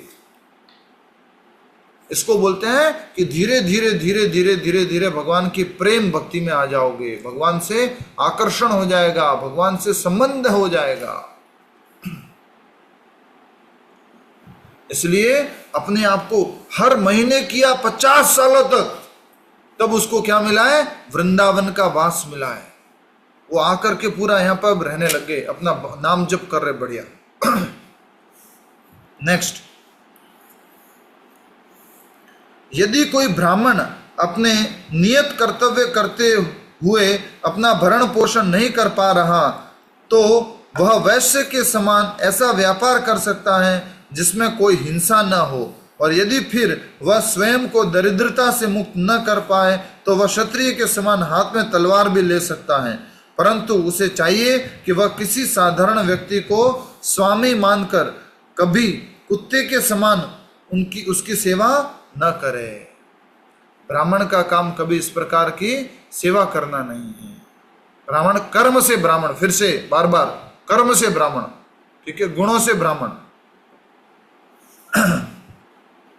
कर्म से अपना भरण पोषण करने में अक्षम क्षत्रिय यदि चाहे तो वैश्य अथवा शिकारी का पेशा अपना सकता है, अथवा वह वैदिक ज्ञान की शिक्षा देते हुए ब्राह्मणों का कार्य भी कर सकता है, परंतु उसे कभी भी शूद्र का कार्य नहीं करना चाहिए। लेकिन आपातकालीन स्थिति में वैश्य शूद्र का कार्य कर सकता है। उपयुक्त स्वामी प्राप्त न होने पर शूद्र को चाहिए कि वह चटाई, टोकरिया अथवा दैनिक उपयोग जैसी वस्तुएं बेचकर अपना जीवन निर्वाह करें। परंतु इन आपातकालीन स्थिति में चुने गए निम्न कार्यों को केवल तब तक ही करना चाहिए जब तक उस स्थिति में सुधार नहीं होता। स्थिति सुधरते ही उसे पुनः अपने मूल वर्ण के अनुसार कार्य आरंभ करना चाहिए। बहुत सुंदर बातें हैं। ग्रस्त व्यक्ति को अच्छी तरह अपने आश्रितों का पालन करना चाहिए।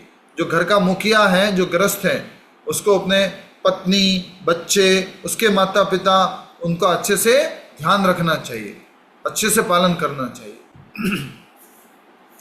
और अपनी आजीविका के अनुसार धर्म का पालन करना चाहिए। परंतु उसे सावधान रहना चाहिए कि वह अपने परिवार से अधिक आसक्त ना हो। ये आसक्ति ही एक प्रॉब्लम है, बस हम आसक्त हो जाते हैं। जो भी चीज को हम अपना मान लेते हैं उससे क्या हो जाते हैं, आसक्त हो जाते हैं। जैसे कि सिंपल सा उदाहरण, अभी मेरे हाथ में कोई अंगूठी नहीं है,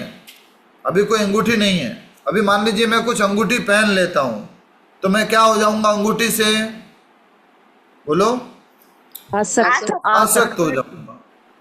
फिर कहीं रख दी उसको, अरे कहाँ रखी थी, ओ इसमें तो नहीं है, जेब में तो नहीं है, आसक्त हो जाते हैं। कोई मोबाइल लेके आया, कुछ कपड़े लेके आया, कुछ भी किया, आसक्त हो गया। मैंने किया है, मैंने कमाया है, मैंने लाया है, मैंने सब कुछ किया है, मैं आ जाता है।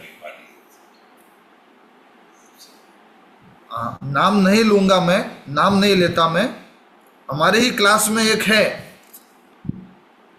वो उन्होंने बहुत बढ़िया एक बनाया, अपना सब कुछ बनाया और अच्छा बढ़िया बनाया, अच्छा किया सब कुछ। उसके बाद में उनकी हस्बैंड नहीं रहे, हस्बैंड चले गए और उसके बाद में बच्चे उसको देखने लगे। अब बच्चे कहते हैं कि नहीं यहाँ नहीं, हम तो और कहीं करेंगे, तो वो कहीं और चले गए। अब हम उनसे निवेदन कर रहे हैं बार बार कि अब आपकी उम्र होगी है 70 साल, अब इसको आप धीरे धीरे कम करो, धीरे धीरे नाम जप अधिक करो, भक्ति करो, वृंदावन आया करो रेगुलरली। लेकिन नहीं, क्यों?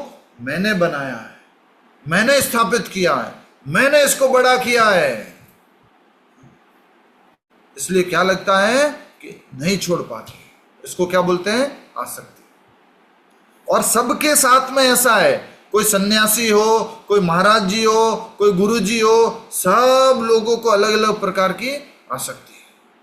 इसलिए आसक्ति भी अगर हो शुरुआत में, तो क्या करना है? मैंने मंदिर बनाया, मैंने सत्संग भवन बनाया, मैंने ऐसा कुछ किया, शुरुआत में मैंने ये सेवा कार्य किया शुरुआत में, ये अच्छा है। और फिर वो धीरे धीरे क्या हो जाएगा? उससे भी शुद्ध हो जाएगा, उससे भी पवित्र हो जाएगा। ठीक है, नेक्स्ट।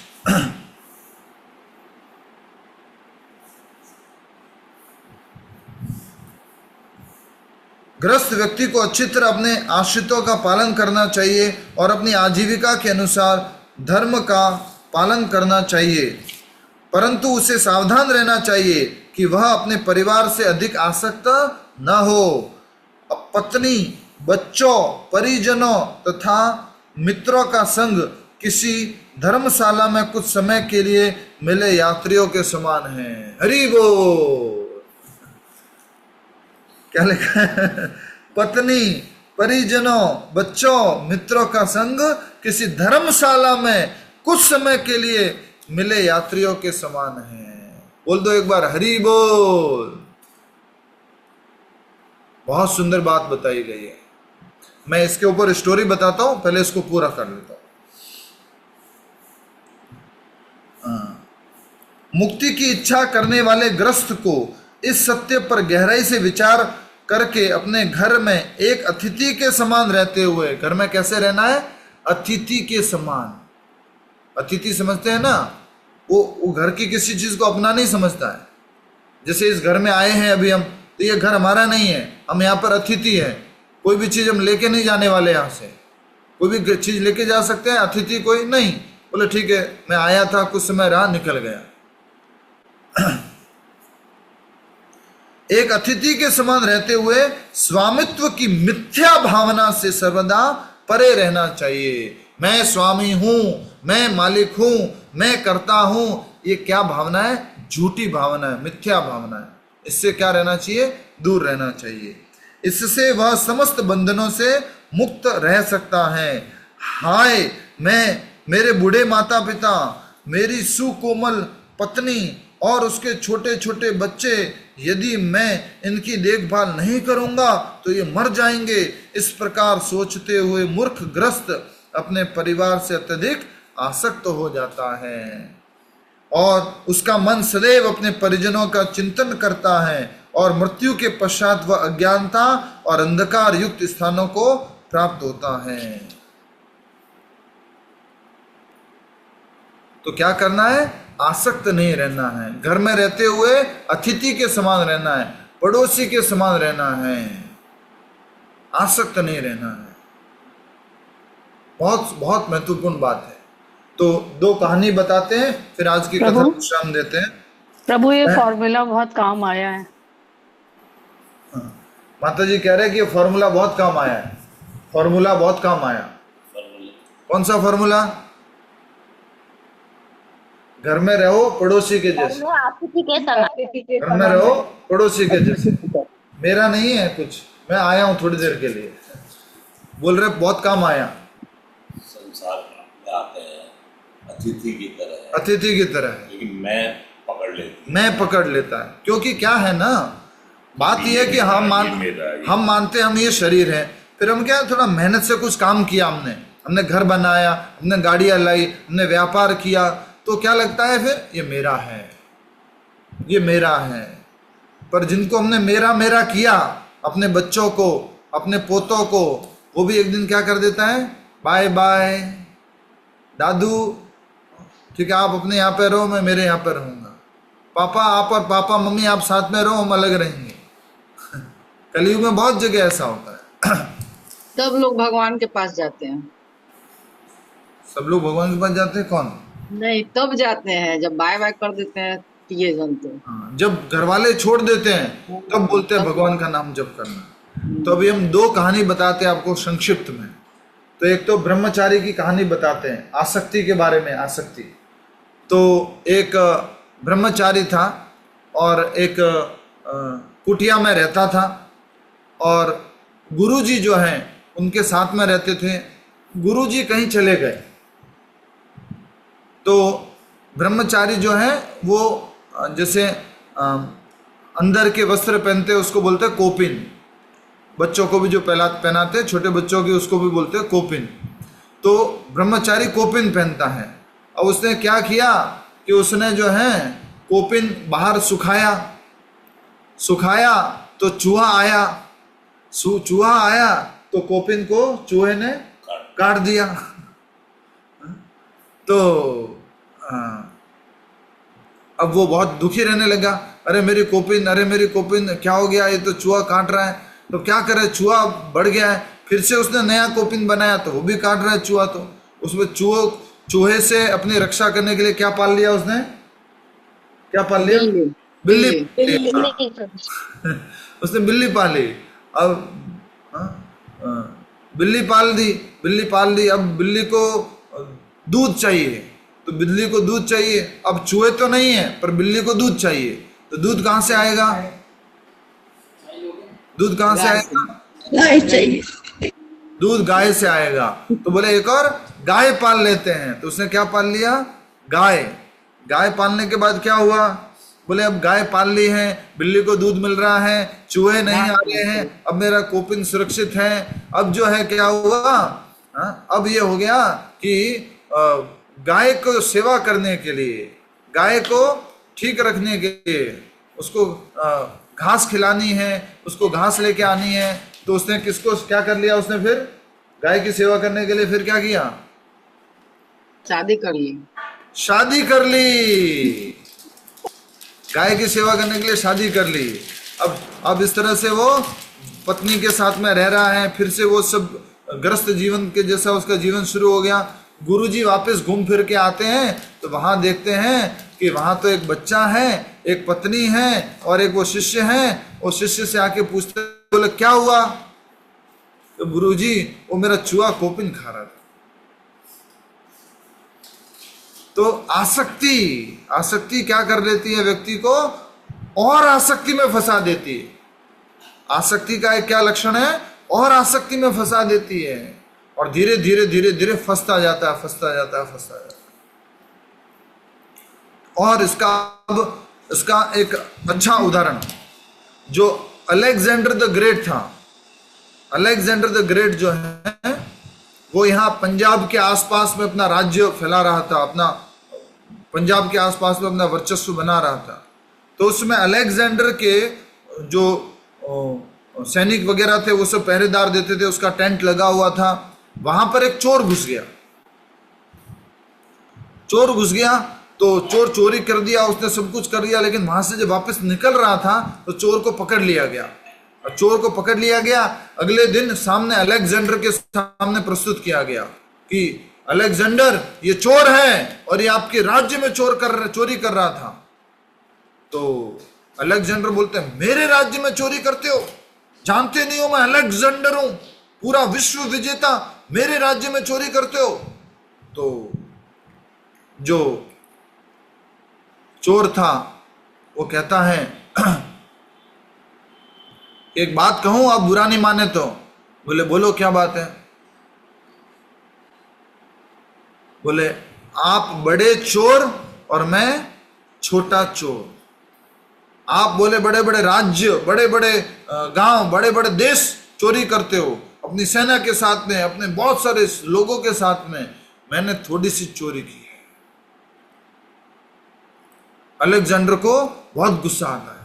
फिर वो समझाता है कि यस, आप एक बड़े चोर हो जो अपने बल के ऊपर चोरी कर रहे हो, सीधे साधे चोरी कर रहे हो, मैं चुपके से कुछ थोड़ी सी चोरी कर रहा था। तो आप बड़े चोर और मैं छोटा चोर। अब इसी राज्य के अंदर क्या हुआ कि एक घूमता हुआ एक व्यक्ति आता है और वो जो जहां पर उसका राज्यसभा लगती थी वहां आकर के वो सो जाता है। और एक दिन हो गया, 2 दिन हो गया, वो इस तरह से ही उसको निकालने की कोशिश की, वो नहीं निकल रहा है। तो एक व्यक्ति आया और वो उसके महल में आके सो गया, राज्यसभा में आके सो गया एक व्यक्ति आकर। तो वो नहीं जा रहा है।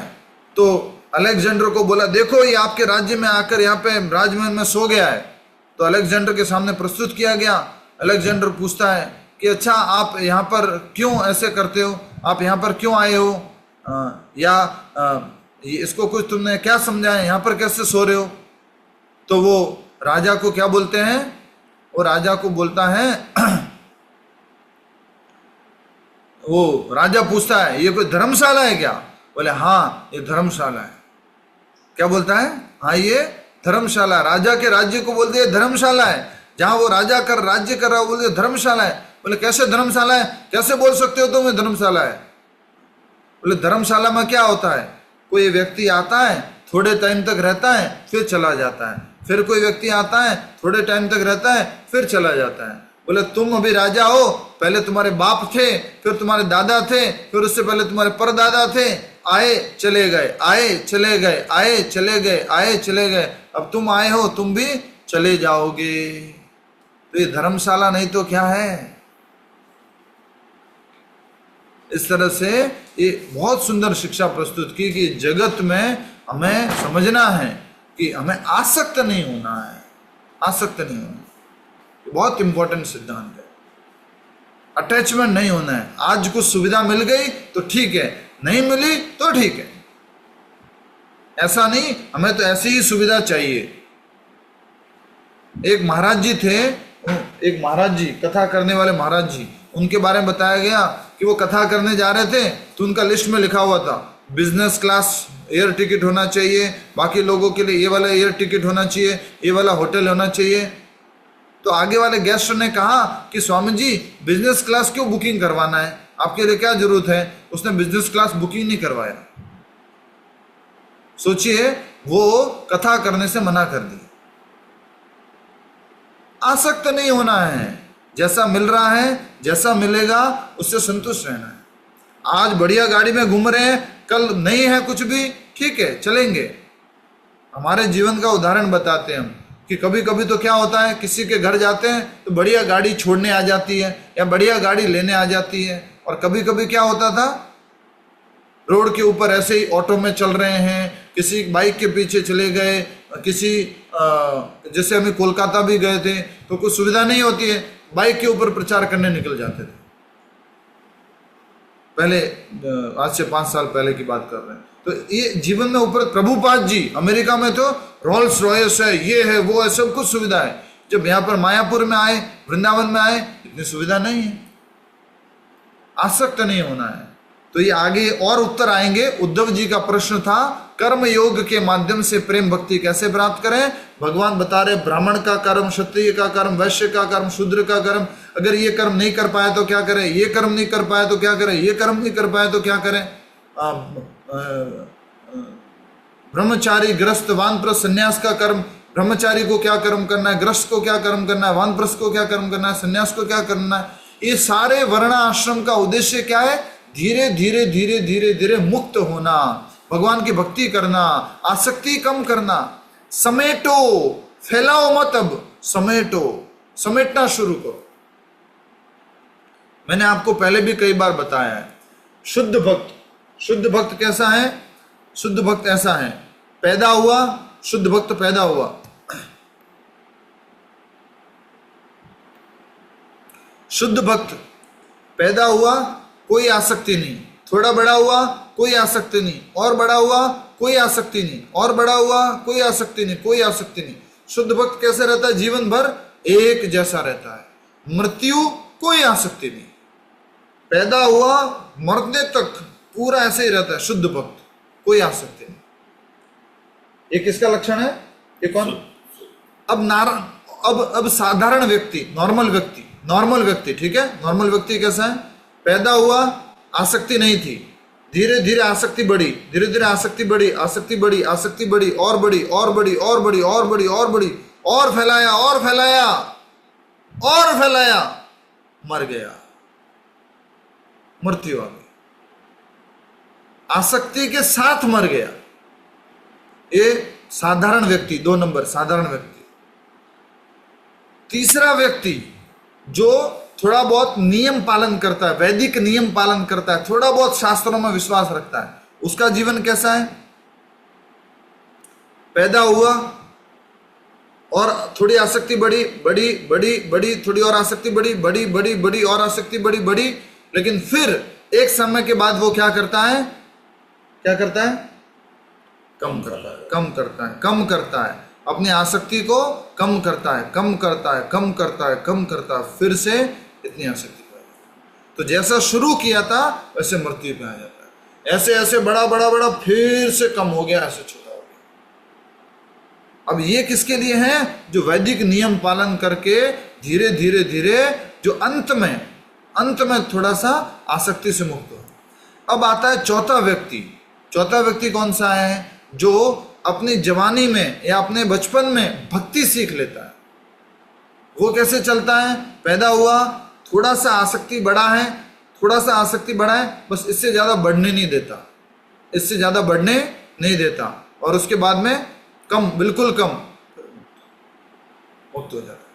इसलिए आसक्ति का बहुत बड़ा ये खेल है, और आसक्ति हमें मारती है बार बार। पहली आसक्ति किससे? हमारी 4 पत्नियां हैं, हमारी 4 आसक्तियां हैं। कौन कौन सी? सबसे पहली आसक्ति, शरीर, सबसे पहली पत्नी कौन सी है? शरीर शरीर, सबसे पहली आसक्ति इस शरीर से। दूसरी आसक्ति धन संपत्ति, नहीं, दूसरी धन संपत्ति से, पैसा, मैं, मेरा, मैं, मेरा, मैं, मेरा। दूसरी पत्नी। तीसरी पत्नी परिवार, जो कहां तक साथ चलेगी? शमशान घाट तक। व्यक्ति पहले खूब इसका ध्यान रखता है, फिर दिखाना है, गाड़ी, पैसा, ये नाम, वो दिखाना है। दूसरी पत्नी को हमेशा वो साथ में रखता है, और जब भी कहीं जाता है तो उसको दिखाता है, ये मेरा, ये मेरा, ये मेरा। तीसरी पत्नी परिवार वाले, जब कुछ उत्सव है, कुछ प्रोग्राम है, कुछ इस तरह से, तो सब आपस में रहते, साथ में रहते, करते, मिलते, सेवा करते एक दूसरे की। चौथी पत्नी कौन सी है? आत्मा परमात्मा आत्मा नहीं, चौथी पत्नी है परमात्मा। चौथी पत्नी परमात्मा है। और उस पत्नी को हमने क्या किया है? उस पत्नी को क्या किया है? भूल गए। सबसे ज्यादा प्रेम कौन सी पत्नी को करते हैं? पहली पत्नी को। आज बोले शरीर थक गया तो इसको ध्यान रखना, सुलाना है, इसको खिलाना है, अभी ये खाना है, अभी ये खाना, अभी ऐसे करना, अभी ये करना, इस शरीर का ध्यान रखते हैं। अभी थोड़े बाल बड़े हो गए तो काटना है, अभी शेविंग बड़ा हो गया तो शेविंग करना है, कपड़े प्रेस करने हैं, कपड़े अच्छे दिखने हैं। पहले शरीर का। दुनिया में जितने हॉस्पिटल है, जितना व्यापार है, जितना कुछ भी है, वो किसके लिए? बोलो, किसके लिए? पहली पत्नी के लिए, शरीर के लिए। तो सबसे ज्यादा प्रेम हम किससे करते हैं? इस शरीर से करते हैं। इस शरीर से हमारे को आ सकती है। उसके बाद किससे आ सकती है? दूसरी धन संपत्ति। दूसरी तो धन संपत्ति, पैसा, धन संपत्ति। ये मेरा, ये मेरा, ये मेरा, ये मेरा, ये भी मेरा, ये भी मेरा, ये भी मेरा। उसको भी हम बहुत टाइम देते हैं, बहुत टाइम देते हैं उसको। 8 घंटे, 10 घंटे, 12 घंटे, इतना टाइम देते हैं उसको। और जब किसी में जाएंगे, किसी शादी में, किसी मीटिंग में, तो हम अपना कुछ अच्छी गाड़ी लेके जाएंगे, अच्छे कपड़े लेके जाएंगे, अच्छा कुछ दिखाएंगे। ये दूसरी पत्नी। तीसरी पत्नी कौन सी थी? रिश्तेदार, परिवार, रिश्तेदार। उनसे भी हम प्रेम करते हैं, लेकिन ज्यादा प्रेम किससे करते हैं? धन संपत्ति से। रिश्तेदार वगैरह वो सब हमें कहां तक मदद करेंगे? शमशान भूमि तक आएंगे लास्ट में। और चौथी पत्नी परमात्मा, जिसको हम सबसे कम प्रेम करते हैं, सबसे कम टाइम देते हैं। किसको? परमात्मा को। और चौथी पत्नी ने क्या बोला जब व्यापारी मर रहा था? जब व्यापारी मर रहा था तो चौथी पत्नी ने क्या बोला था? कि मैं आपके साथ थी, मैं आपके साथ हूं और मैं आपके साथ रहूंगी। मतलब भगवान हमारे साथ थे, भगवान हमारे साथ हैं और आगे भी रहेंगे। ये शरीर हमारे साथ नहीं था पहले, अभी है, आगे नहीं रहेगा। धन संपत्ति ये वाली पहले नहीं थी, अभी है, आगे नहीं रहेगी। परिवार वाले पहले नहीं थे, अभी है, आगे नहीं रहेंगे। कौन रहेगा? पहले भी था, आगे भी रहेगा। कौन? परमात्मा। इसलिए हमारे को आसक्ति किसके साथ में करनी है? भगवान के साथ। प्रेम भगवान के साथ में करना है। अब क्या है कि शुरुआत में इसके लिए हमें ना वैरायटी चाहिए। खाली नाम जप से नहीं हो पाता है। तो क्या क्या चाहिए? भगवान का धाम, वृंदावन धाम, भगवान का नाम, भगवान का रूप, भगवान की लीला, भगवान का गुण, भगवान की विद्या, भगवान के शास्त्र, भगवान के भक्त, भगवान के मंदिर, भगवान की अलग अलग प्रकार की सेवाएं। धीरे धीरे धीरे धीरे परिक्रमा एक आसक्ति है। परिक्रमा क्या है? हर महीने उसने किया 50 साल, हर महीने, ये भी एक आसक्ति है, पर अच्छी आसक्ति है। शुरुआत में वैरायटी चाहिए, बाद में धीरे धीरे क्या करेंगे? फोकस करेंगे। और एकमात्र नाम जप एकमात्र आसक्ति है, और कोई दूसरी आसक्ति। हरि बोल। जय श्री ग्रंथराज श्रीमद् भागवत महापुराण की जय। आइए अभी एक माला कर लेते हैं अपने इस वृंदावन धाम में बैठ करके, जिनने कर ली